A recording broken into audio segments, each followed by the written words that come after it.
The silence in my living room has weight tonight. It presses against my chest like a held breath, thick and suffocating in the darkness. The only light comes from the television, its glow washing everything in blue and gray. The volume turned so low the voices sound like whispers from another world. I've been sitting here for hours, maybe longer.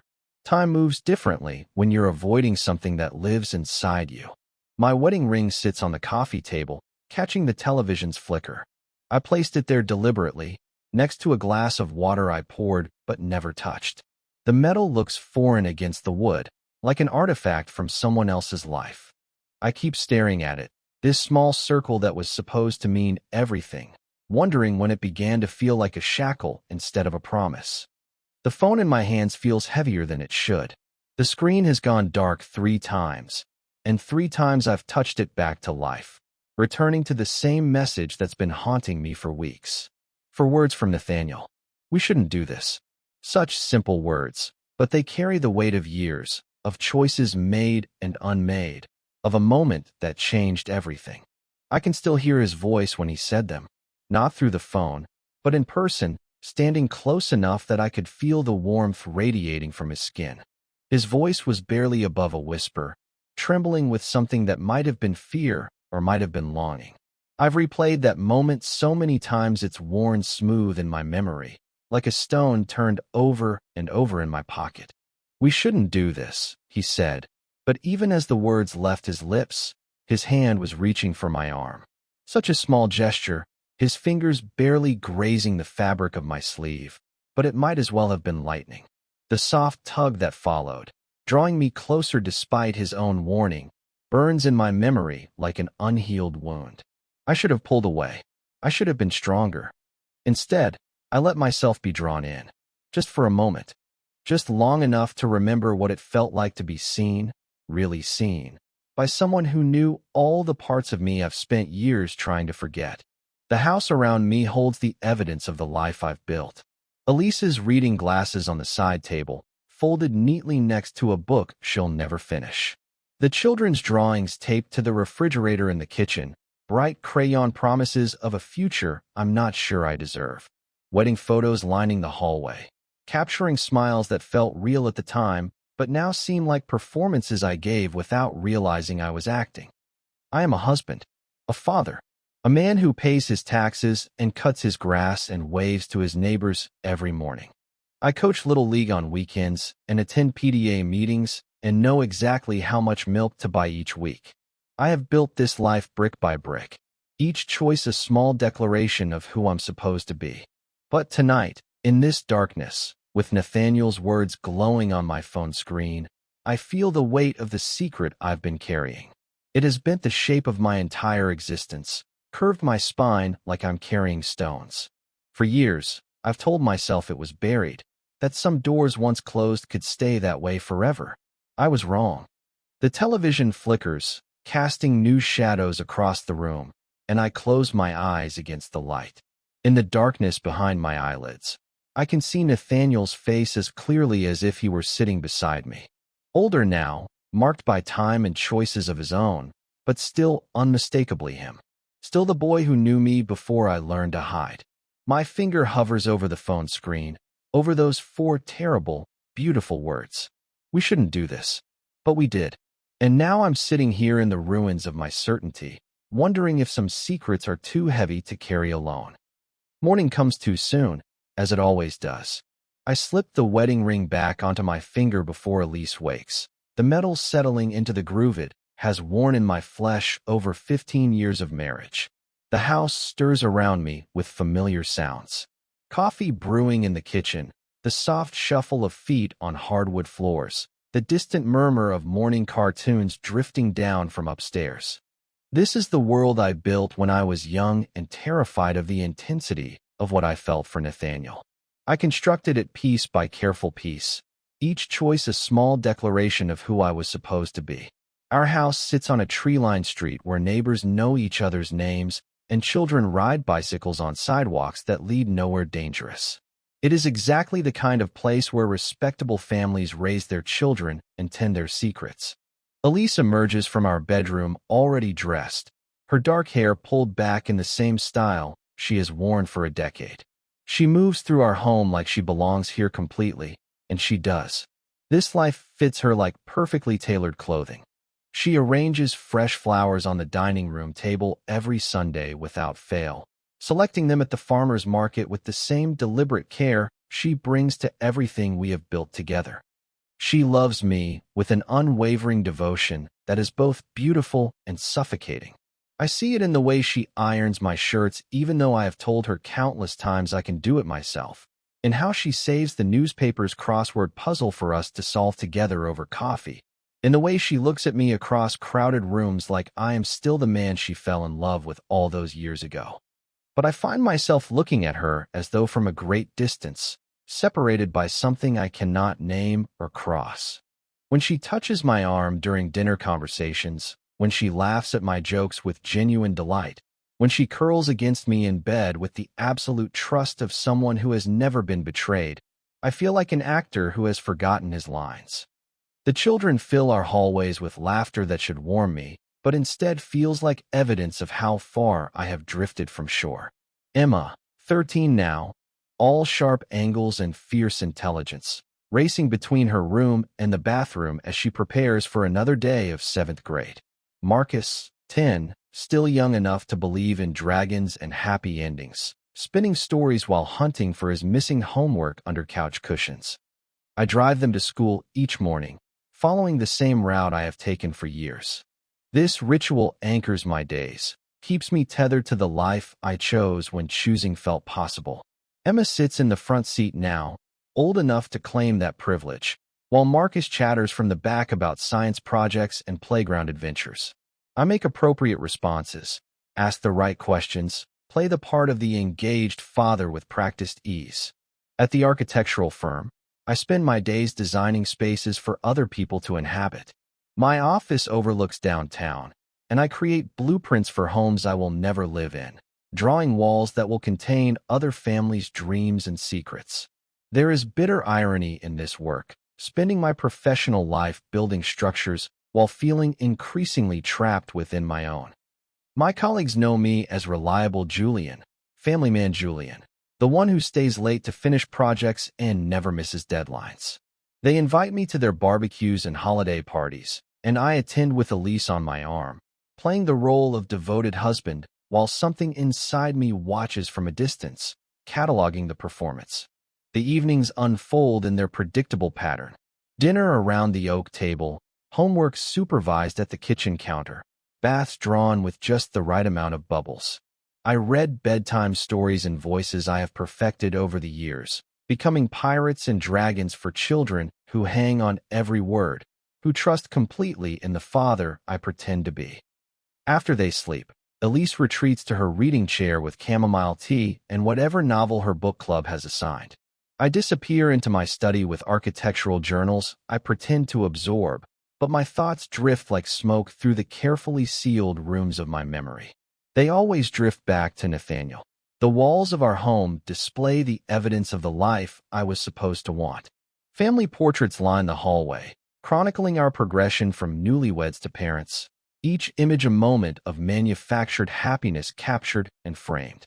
My diploma hangs beside Elise's teaching certificates, proof of our respectability, our commitment to building something meaningful together. But in the spaces between these daily performances, in the quiet moments when no one is watching, Nathaniel haunts me. He lives in the pause before I answer Elise's questions, in the seconds between waking and remembering who I am supposed to be, in every unspoken word that sits heavy on my tongue.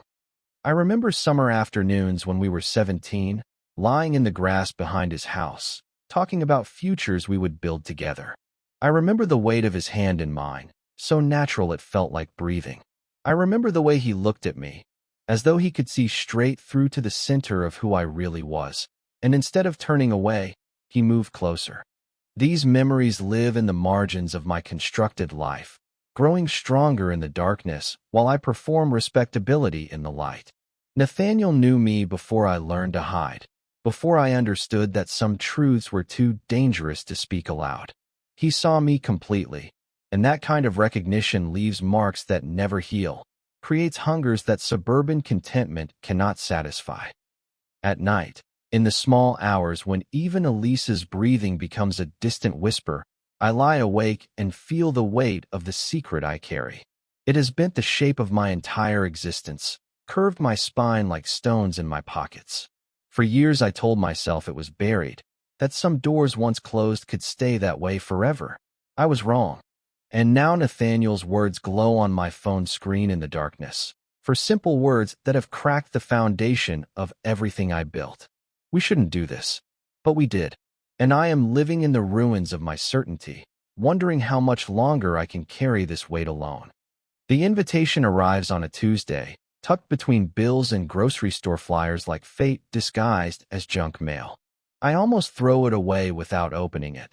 The return address unfamiliar until I look closer and see the university seal embossed in faded gold. 20-year reunion. The words hit me like cold water, washing away 15 years of careful distance in an instant. I hold the envelope in my hands for a long moment before opening it, my thumb tracing the edges of paper that connects me to a past I thought I had successfully buried. Inside, glossy photographs show the campus as it looks now, older buildings renovated, new ones sprouting where empty lots used to be. Everything familiar yet changed, like looking at photographs of yourself from another lifetime. Elise finds me standing in the kitchen, still holding the invitation, lost somewhere between memory and the present moment. She takes it from my hands gently, reads it with the same careful attention she brings to everything, her finger following the lines of text as though decoding a message written in a language she doesn't quite speak. "You should go," she says, looking up at me with those dark eyes that have never learned to hide anything. "You never talk about college. It would be good for you to reconnect with old friends, to remember who you were before all this." She gestures around our kitchen, encompassing our entire life in one small movement of her hand. The word before hangs in the air between us, loaded with implications neither of us wants to examine too closely. Before what? I want to ask, but the question sticks in my throat. Before this house, before these children, before I learned to love her in the careful, measured way that safe people love each other. Before I learned to bury the parts of myself that felt too dangerous to acknowledge. I tell her I don't think it matters anymore, that the past is the past for a reason. But she insists with the gentle persistence that has characterized our entire marriage. "You need a break from all this seriousness," she says, and I realize she has been watching me more carefully than I thought. She has seen the distance growing between us, the way I drift away during conversations, the long silences that have become our evening companions. 3 weeks later, I find myself standing in the hotel ballroom where my reunion is being held, surrounded by faces that look familiar but aged, like photographs left too long in sunlight. The room buzzes with conversation and laughter, people comparing lives and children and careers, measuring the distance between who they were and who they have become. I move through the crowd with practiced social grace, shaking hands and exchanging pleasantries with classmates whose names come back to me in fragments. Everyone is older, softer around the edges, marked by the particular weariness that comes from 20 years of living. But underneath the surface changes, I can still see glimpses of who they used to be, shadows of their younger selves hiding behind wedding rings and professional accomplishments. And then I see him. Nathaniel stands across the room near the bar, older now, leaner, touched with gray at his temples that makes him look distinguished rather than aged. He wears a dark jacket that fits him well, and when he laughs at something someone says, the sound carries across the room like music I had forgotten I knew. Time collapses in that instant, 15 years folding into nothing, and I am 22 again, watching him from across another room, feeling that same pull in my chest that I never learned to ignore. Our eyes meet across the crowd, and for a moment the noise fades to nothing. The conversations around us become distant murmur, the clinking of glasses and burst of laughter reduced to background static. He is looking at me with an expression I cannot read, something between surprise and inevitability, as though he had been waiting for this moment without knowing he was waiting. I should look away. I should turn and lose myself in the crowd, find someone else to talk to. anyone else. Instead, I find myself moving toward him, navigating through clusters of people who seem suddenly insubstantial, like figures in a dream. When I reach him, we stand facing each other for a moment without speaking. Up close, I can see the lines around his eyes, the small scar on his chin from when he fell off his bike when we were 16. He looks tired in a way that goes deeper than age, as though he has been carrying something heavy for a very long time. "Julian," he says, and my name in his voice sounds like coming home and running away at the same time. He extends his hand, and when I take it, his skin is warm and familiar, calloused in places I remember. The handshake lasts a beat too long, our fingers lingering before we both remember where we are, who we are supposed to be. "Nathaniel," I reply, and the word feels strange on my tongue after so many years of not saying it aloud. "You look good." The lie comes easily, automatic, though it is not entirely a lie. He does look good, just not in the way I mean it, not in the way that matters. He introduces me to the woman standing beside him, a colleague from the nonprofit where he works, and I introduce him to no one because I came alone. We talk about safe things. Work, the weather, how strange it is to be back on campus after so many years. Our conversation is polite, almost stilted, but underneath the ordinary words, I can feel the weight of everything we are not saying. Other people drift in and out of our conversation, classmates eager to catch up, to show pictures of children and spouses and accomplishments. Nathaniel and I are drawn into separate groups, pulled apart by the social gravity of the evening. But I find myself watching him from across the room, noting the way he gestures when he talks, the way he tilts his head when he listens. Later, when the crowd has thinned and the hotel staff begins clearing empty glasses from abandoned tables, we find ourselves standing outside the hotel, breathing the cool night air that carries the scent of autumn and possibility. The parking lot is nearly empty, our cars parked far apart like strangers who happen to arrive at the same destination. "I wasn't sure you would come," he says quietly, his hands buried deep in his pockets. His voice carries the weight of years, of choices made and unmade, of roads that diverged and never quite converged again. "I almost didn't," I tell him, and this is the first completely honest thing I have said all evening. The silence that follows is heavy with memory, with the knowledge that we are no longer the boys we used to be, but we are not entirely different people either. "It's good to see you," he says finally, and though the words are simple, they land with the force of confession. I nod, not trusting myself to speak, and we stand there for a moment in the space between goodbye and something else, something that feels both inevitable and impossible. The drive home takes forever and no time at all. Elise is asleep when I arrive, the house quiet except for the familiar sounds of settling wood and humming appliances. I sit in my car in the driveway for a long time, engine cooling, staring at the windows of the life I built and wondering what it means that seeing Nathaniel felt more like coming home than coming home does. The first text arrives 3 days later while I am sitting in my office, staring at blueprints that might as well be written in a foreign language. The message is simple, innocent enough to show anyone. "Good to see you Saturday. Hope you got home safely." But I stare at Nathaniel's name on my screen for longer than necessary, my thumb hovering over the keyboard as I compose and delete a dozen different responses. I settle on something equally safe. "Likewise. Thanks for a good evening." But even this feels dangerous, like stepping onto ice that might crack beneath my weight. The second message comes a week later. "Coffee sometime. I know a place downtown." Again, nothing that could not be explained as old friends catching up, nothing that Elise would question if she saw it. But my heart pounds as I type back, "When?"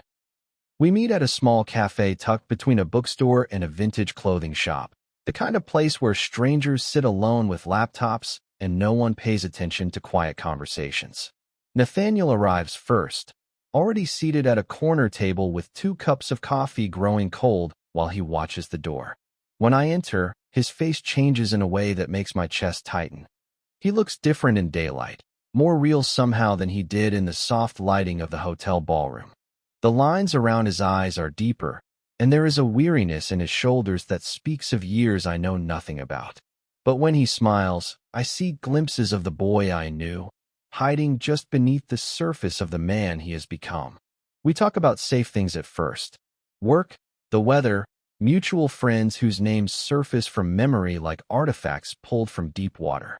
He tells me about his job at a nonprofit that builds housing for families in need, and I hear the passion in his voice when he describes projects in neighborhoods I drive through without seeing. I tell him about the architectural firm, about designing spaces for other people to live in, and realize as I speak how empty my words sound. The conversation flows easier than it should after 15 years of silence. We fall into rhythms that feel familiar, finishing each other's sentences, laughing at shared memories that neither of us mentions directly. But underneath the ordinary words, I can feel the weight of everything we are not saying, the careful dance we are performing around the truth that brought us here. He asks about my family, and I show him pictures on my phone. Emma and Marcus at the beach last summer, Elise in the garden, all of us gathered around the dining room table on Christmas morning.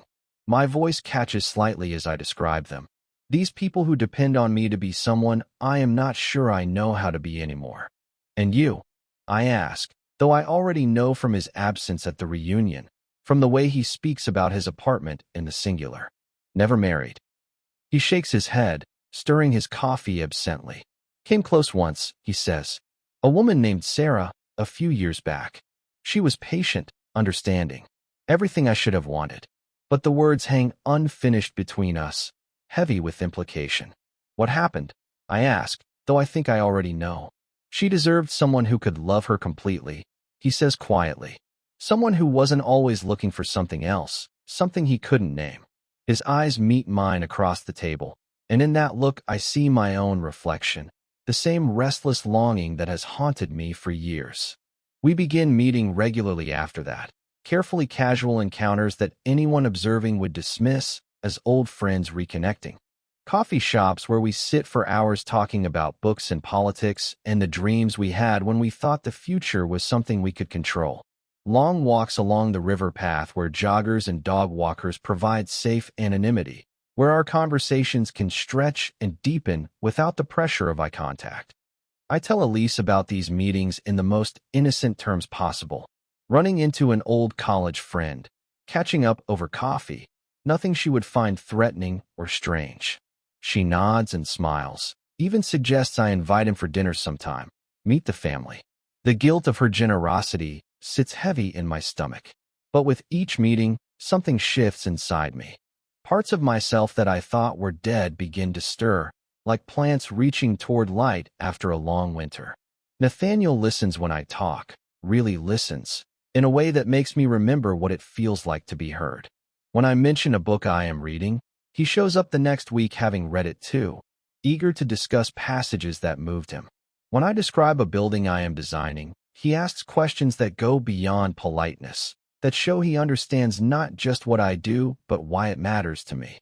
Our text conversations grow longer, more frequent. What starts as simple coordination about when and where to meet evolves into ongoing dialogue that stretches throughout the day.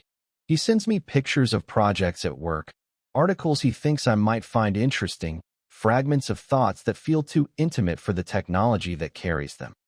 The danger lies not in grand gestures, but in small moments. The way our fingers brush when he hands me a coffee cup. The way he says my name, with a familiarity that cuts through 15 years of careful distance. The silences that grow between us, charged with memory and possibility, lasting too long to be innocent. One evening, walking along the river as the sun sets behind the downtown skyline, our conversation turns to the past in ways we have been avoiding. He mentions the night before we left for different colleges, when we said goodbye without saying what we really meant. His voice is careful, neutral, but I can hear the weight of years behind his words. I was scared, he says simply. Scared of what I felt, scared of what it might mean. Scared of what people would think, what my family would say. So I ran. Threw myself into college, into a life that looked like what everyone expected. But it never felt right, Julian. None of it ever felt right. We stopped walking, standing on a bench overlooking the water where ducks paddle in lazy circles. The sky is turning purple, the first stars appearing in spaces between clouds, and I realize we have been walking for over 2 hours without noticing time pass. Sometimes I wonder, he continues, his voice so quiet I have to lean closer to hear. What would have happened if we had been braver? If we had figured out how to stay instead of running in opposite directions? The question hangs between us like a bridge I am afraid to cross. Because I have wondered the same thing, in the dark hours of countless nights, lying next to Elise while she sleeps peacefully beside me. I have wondered what my life might have looked like if I had been brave enough to claim it instead of building a careful replica of what I thought I was supposed to want. We're still those boys, aren't we? He says, and it is not really a question. We're just wearing different clothes, carrying different responsibilities. But underneath all that, we're still the same people who used to lie in the grass and plan futures we thought we could build together. I shake my head automatically, the gesture a reflex born of 15 years of denial. But my heart pounds against my ribs like something caged, desperate for release, and I know he can see the truth in my face even as I try to hide it. The walk back to our cars is quiet, heavy with the weight of words spoken and unspoken. When we reach the parking lot, we stand for a moment in the space between goodbye and something else, something that feels both inevitable and impossible. I should go, I say, though neither of us moves toward our vehicles. I know, he replies, but his eyes hold mine for a moment too long, and I see in them the same longing that has been growing inside me like a fire I cannot extinguish. That night, I lie awake listening to Elise breathe beside me, feeling like a stranger in my own life. The house around us holds the weight of 15 years of careful construction, but I can feel cracks forming in the foundation, hairline fractures that grow wider each time Nathaniel says my name. Each time he looks at me like he can see straight through to the center of who I really am. I am awakening to myself in ways that terrify me, remembering what it feels like to be seen completely, to be known by someone who understands the language I speak when I think no one is listening. And I know, with a certainty that cuts through all my careful denials, that this transformation has already begun, that there is no going back to the man I was before Nathaniel walked back into my life and reminded me who I used to be. The rain comes without warning on a Thursday evening in October, turning our planned walk along the river into something else entirely. We take shelter under the narrow awning of a closed bookstore, pressed close together by the limited space, watching water cascade from the edges of the canvas roof like a curtain separating us from the rest of the world. Nathaniel's jacket is soaked through, dark patches spreading across his shoulders where the rain found its way past our inadequate shelter. His hair hangs in damp strands across his forehead, and when he laughs about our predicament, the sound echoes off the empty storefronts around us. For a moment, he looks exactly like the boy I knew 20 years ago, the one who found adventure in unexpected detours, who could turn disasters into memories worth keeping. We've been meeting like this for weeks now, these careful encounters that hover in the space between friendship and something more dangerous. Coffee shops and river walks, bookstores and quiet restaurants where we can sit for hours talking about everything except the truth that grows heavier between us with each passing day. Tonight feels different, charged with an electricity that has nothing to do with the storm moving through the city. I should call Elise, I say, pulling out my phone to check the time. She'll be wondering where I am. The words feel like stones in my mouth, a reminder of the life waiting for me beyond this small shelter, beyond this moment that feels suspended outside of time. Nathaniel nods, but doesn't step away, doesn't create the distance that would make calling easier. Instead, he turns to watch me as I type a quick message to my wife, explaining that I'm caught in the storm, that I'll be home when it passes. The lie comes easily now, automatic as breathing, though each deception feels like another small death of the man I used to think I was. When I put the phone away, the silence between us grows heavy. The rain drums against the awning above our heads, creating a rhythm that matches the pounding of my heart. Nathaniel is close enough that I can feel the warmth radiating from his skin, can smell the faint cologne he wears mixed with the petrichor of the storm. "Do you ever think about it?" he asks quietly, his voice barely audible above the rain. That night before college. What might have happened if we hadn't been so afraid? The question hits me like cold water, washing away weeks of careful conversation, months of pretending that this is just about old friendship, just about catching up on lost time. Because of course I think about it. That night lives in my memory like a scar that never properly healed, tender to the touch even after all these years. We were 22, standing in his childhood bedroom surrounded by packed boxes and the detritus of a life about to change forever. College acceptances to schools on opposite coasts, futures that would pull us in different directions, the weight of knowing that everything was about to end. We had been drinking his father's whiskey, stolen from the cabinet downstairs, liquid courage that made us brave enough to say things we had been thinking for years. I remember the way the lamplight caught the gold flecks in his eyes when he turned to look at me. I remember how my name sounded different in his voice that night, weighted with possibility and fear. I remember the moment when talking stopped being enough, when the space between us became unbearable, when he reached for me and I didn't pull away. But I also remember the terror that followed, the way reality crashed back like a cold wave when we heard his parents' car in the driveway. The scramble to separate, to smooth wrinkled clothes and avoid each other's eyes, to pretend that nothing had changed when everything had changed completely. We never spoke about it afterward, never acknowledged what had almost happened, what we both wanted but were too frightened to claim. Instead, we said goodbye like casual friends, exchanged addresses we never used, made promises to stay in touch that we both knew we wouldn't keep. I think about it. I admit now, my voice rough with honesty I haven't allowed myself in years. I think about it more than I should. Nathaniel's breathing changes, becomes deeper, more deliberate. When he speaks, his words come out in a rush, as though he has been holding them back for so long that they can no longer be contained. I never got over you, Julian. I tried. God knows I tried. I dated other people, convinced myself I could build a normal life, whatever that means. But nothing ever felt right. No one ever made me feel the way you did, the way you still do. And standing here now, after all these years, I realize I'm still that scared kid who wanted something he didn't know how to ask for. The confession hangs between us like a live wire, dangerous and electric. I should step back, should create distance, should remember who I am and what I have to lose. Instead, I find myself moving closer, drawn by a gravity I have been fighting for 15 years. We shouldn't do this, he says, but his voice trembles with something that might be fear or might be longing. The words are meant to be a barrier, a reminder of all the reasons this is impossible, but they sound more like a question than a statement.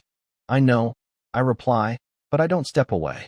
Instead, I watch as his hand rises slowly, trembling, until his fingers find my face. His touch is gentle, tentative, as though he expects me to disappear at any moment.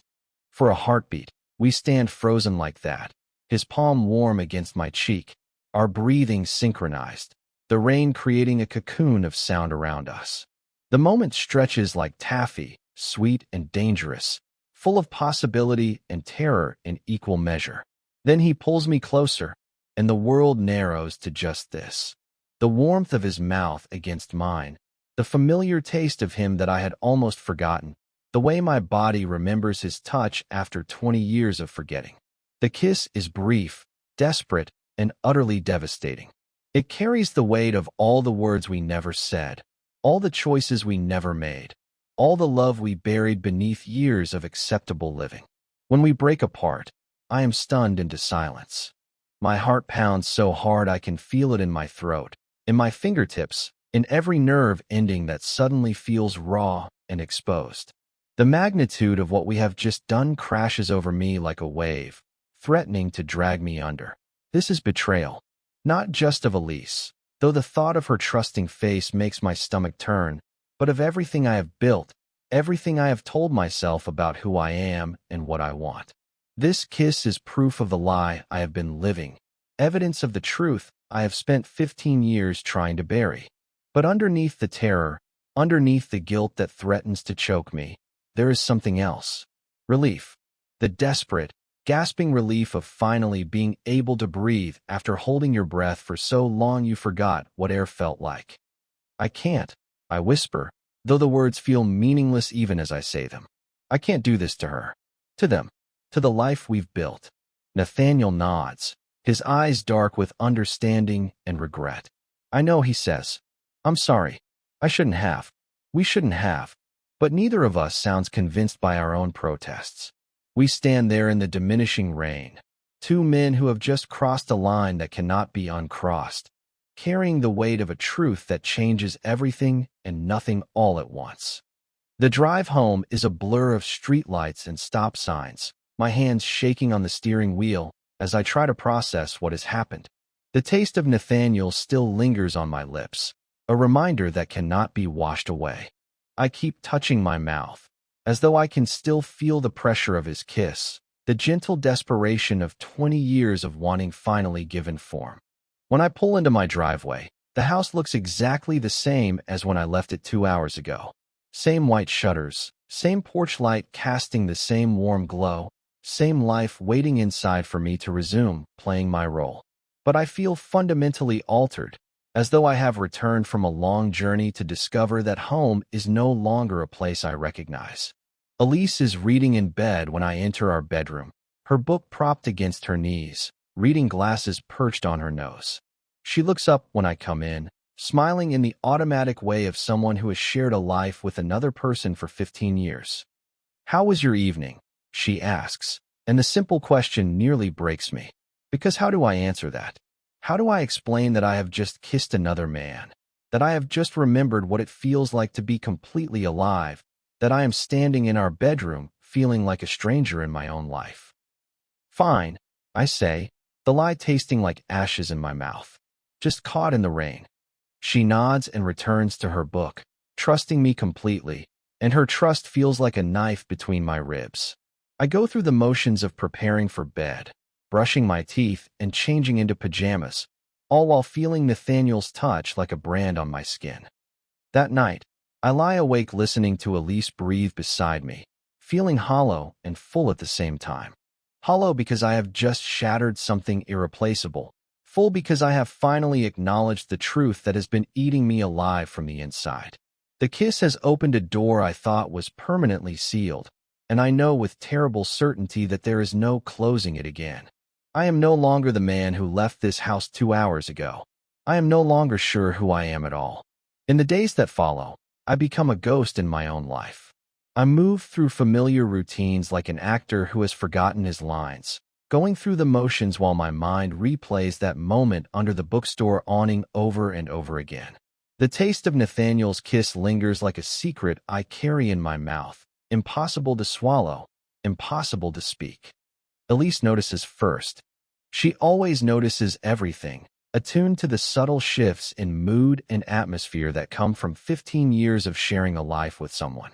I catch her watching me across the breakfast table, her dark eyes searching my face for clues to a puzzle she doesn't yet understand. When I ask her to pass the sugar, she hesitates for just a moment, as though my voice sounds different to her, unfamiliar. The children sense it too, in the way children always do. Emma asks if I'm feeling sick, her 12-year-old concern both touching and devastating. Marcus climbs into my lap while I'm reading the newspaper, pressing his small body against mine with the instinctive need to bridge whatever distance he feels growing between us. I hold him tighter than usual, breathing in the sweet scent of his hair, wondering what kind of father I am about to become. At work, I stare at blueprints without seeing them, attend meetings where my colleagues' voices sound like they're coming from underwater. I design spaces for other people to live in while feeling increasingly disconnected from my own life, as though I'm watching everything from a great height, observing rather than participating. Nathaniel texts me once, 3 days after the kiss. Just 4 words, "Are you all right?" I stare at the message for a long time before typing back, "I need time to think." His response comes immediately, "I understand. Take all the time you need." The gentleness in his words, the complete absence of pressure or expectation, makes my chest ache with something that feels like gratitude and grief mixed together. A week passes, then another. The distance between Elise and me grows wider, a chasm that opens a little more each day. We still sleep in the same bed, still share meals and household responsibilities, still perform the choreography of marriage for the children's sake. But underneath the surface normalcy, something fundamental has shifted. The careful construction of our life together feels increasingly fragile, like a house built on sand that's slowly washing away. On a Thursday evening, as I sit in my study pretending to review architectural plans, Elise appears in the doorway. She doesn't say anything at first, just stands there holding a cup of tea that has long since gone cold, her face carrying an expression I have never seen before. It's not anger or hurt, but something deeper, more resigned. The look of someone who has finally decided to ask a question she's been avoiding. "Can we talk?" she says, and it's not really a question. She settles into the chair across from my desk, the same chair where she used to sit when we were newlyweds, and she would keep me company while I worked late into the night. But tonight, the space between us feels vast, unbridgeable. For a moment, neither of us speaks. The silence stretches until it becomes unbearable, heavy with the weight of everything I haven't said, everything she hasn't asked. Finally, she sets down her teacup and looks directly at me, her eyes clear and steady in a way that makes my heart race. "Is there someone else?" she asks, and the question slices through me like a blade.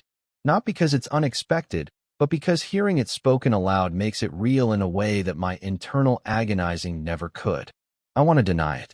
The lie forms on my tongue, familiar and automatic, the same kind of protective deception I've been practicing for weeks.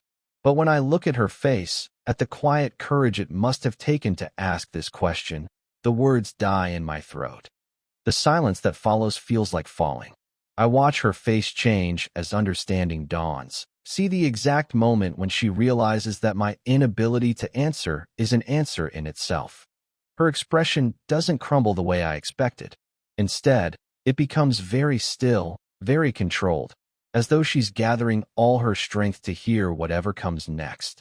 "It's not what you think," I say finally, the words coming out hoarse and broken. Or maybe it is. I don't know anymore. I've been lying to myself for so long, I'm not sure I know what the truth looks like. She nods slowly, as though this explanation makes perfect sense, as though she's been waiting for me to stop pretending everything was fine. "Tell me," she says simply. And so I do. Not everything. Not Nathaniel's name or the specifics of what happened under that awning.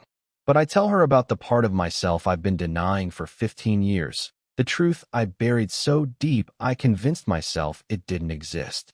I tell her about feeling like a stranger in my own life, about the growing distance between who I am and who I've been pretending to be. The words come slowly at first, then faster, as though a dam has broken inside me. I tell her about the loneliness that has been eating me alive from the inside, about the weight of carrying a secret that has bent the shape of my entire existence. I tell her that I love her, that I love our children, that I never intended for any of this to happen. When I finally stop talking, the silence that follows is heavier than any anger could be. She sits very still, her hands folded in her lap, staring at something just past my shoulder. I can see her processing what I've said, trying to fit these new pieces into the puzzle of our marriage, our life together. "How long?" she asks quietly. "Always," I admit. "Since before we met. I thought I could make it go away, thought I could choose to be different.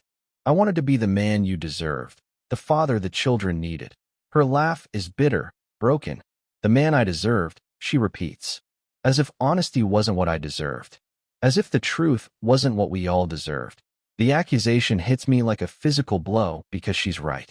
In trying to protect her from my truth, I've denied her the chance to make an informed choice about her own life.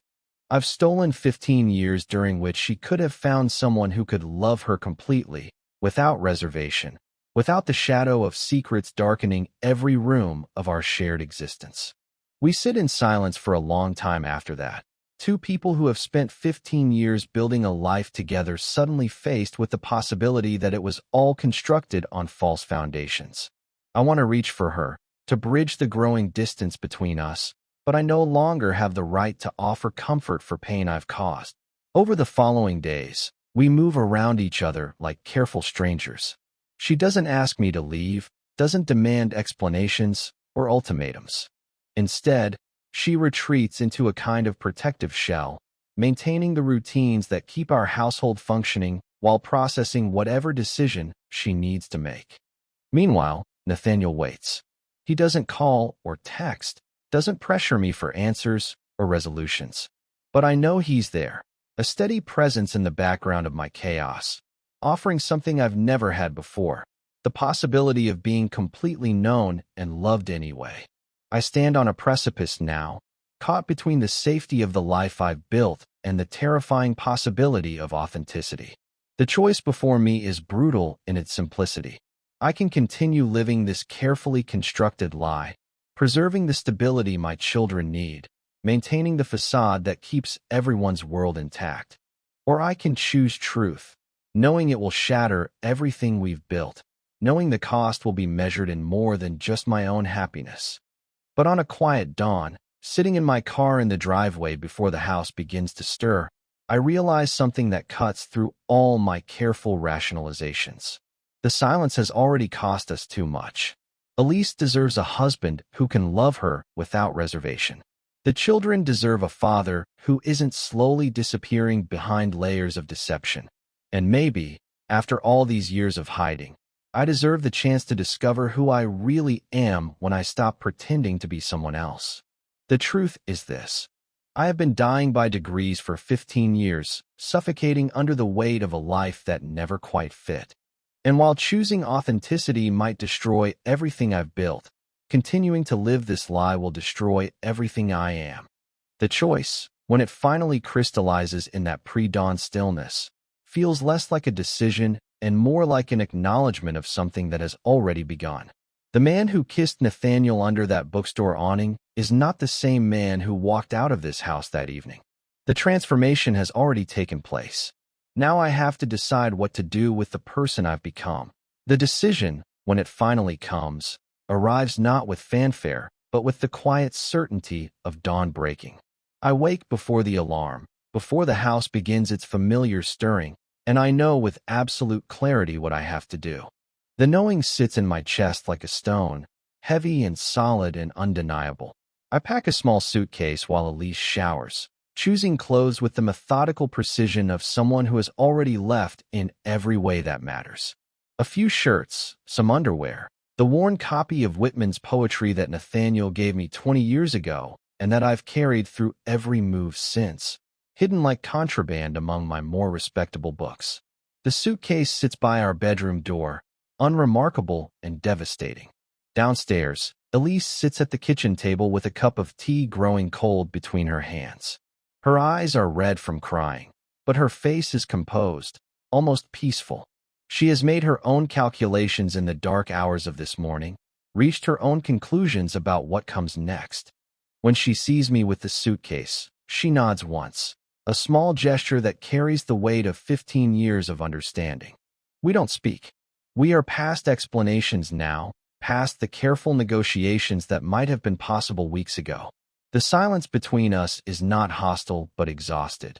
The quiet of two people who have finally stopped pretending that love alone is enough to bridge the spaces between who we are and who we need each other to be. I move through the kitchen with careful precision, making coffee I won't drink, straightening newspapers I won't read. These small rituals feel important somehow, a way of honoring the life we built together even as I prepare to leave it behind. Elise watches me without judgment, her dark eyes holding something that might be forgiveness or might be resignation. The sound of children's laughter drifts in from the backyard, where Emma and Marcus are playing some elaborate game involving a soccer ball and what appears to be an imaginary dragon. Their voices carry the particular joy that comes from a Saturday morning with no schedule, no obligations beyond the serious business of childhood. The sound cuts through me like a blade, sharp and clean and irreversible. I will not see them grow up in the daily way that fathers are supposed to. I will not be there for scraped knees and first dates and graduation ceremonies. I will become something different to them, someone they visit rather than someone they live with, someone who exists in the margins of their lives rather than at the center. The weight of this loss sits in my throat like a stone. But staying would mean disappearing in a different way, becoming more absent each day as the lie grew heavier, as the distance between who I am and who I pretend to be expanded until there was nothing left of me worth knowing. My children deserve a father who is fully present, even if that presence comes in smaller doses.